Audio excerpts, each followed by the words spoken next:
This Congress has championed the unwinding of campaign finance laws to give billionaires outside influence over our politics, systematically attacked voting rights, cast dozens of votes to take away health insurance from ordinary Americans, embraced wild conspiracy theories like those surrounding Benghazi. You heard it. Benghazi, a wild conspiracy. In a blistering speech, former President Obama blasting the GOP over the Benghazi probe while he was in office, calling it a conspiracy theory. And now our next guest, a hero from that 2012 terror attack, which happened on 9/11, is firing back. Former U.S. Army Ranger Kris Paronto was a CIA security contractor guarding the Benghazi annex. He joins us now. Kris, thanks for being here. You hear those words. Your reaction? Yeah, you know, your guys' assessment this morning hit it right on the head. He's a true narcissist.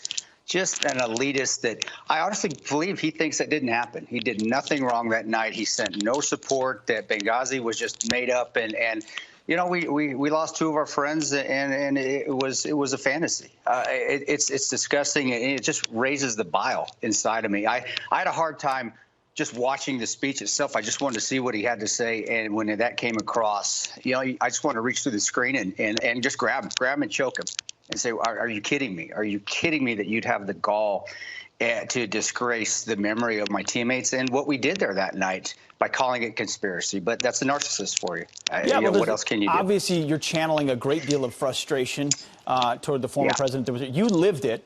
I read the book and watched the movie. Not the same thing, but it was a before, during, and after scandal. It wasn't just what happened, the lack of support to you guys. It was blaming it on a video, which they've since perpetuated. You know, and then throwing this gentleman that made the video in prison, essentially destroying his life, which he did, which Obama did. So he just continues to double down and compound it. And the thing is, though, is his base honestly believes that. I know there are people out there still today, and I can't stand social media, but I'm on Twitter, but still call Benghazi conspiracy as well. Say it didn't happen. Say we were making it up. He caters to the easily manipulated. And it's just I can't just sit by and not do anything about it, not say something strongly against it, because honestly, the man is a disgrace, just a complete disgrace. And it's not just Benghazi, but the revisionist history that the world was better under his administration. I mean, remember calling ISIS the JV team and their comeback. It took Donald Trump to actually decimate them. You know, and even before, people forget, even before Benghazi happened, when the election was coming up, Al-Qaeda was on the run. He kept perpetuating that, saying that terrorism was on the run. Al-Qaeda was not on the run. Al-Qaeda actually took part in the attack on us that night.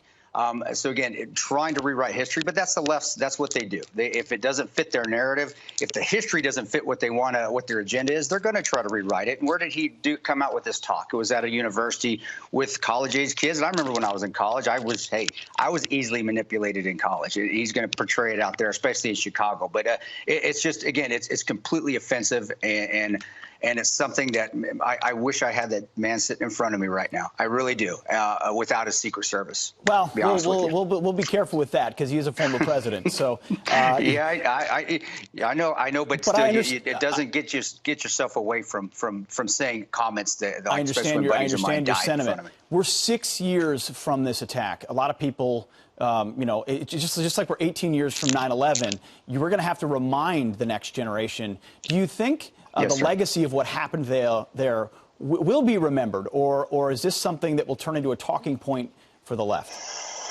You know, I do believe it will still remain a talking point for the left, the far left. I do think there are still good Democrats out there. You've got Democrats, and then you have liberalists. You do. There's a difference.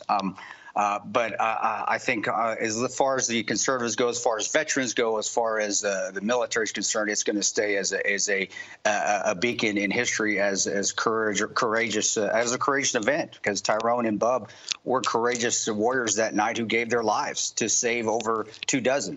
So I think it's just going to be who you talk to and who's going to be in office too, Pete. You know, that's how we are with this country. We remember those men and what they did for this country, that sacrifice and the heroism there in Benghazi. Thank you for your service to this country, Kris. Appreciate your time. We'll remember you this week.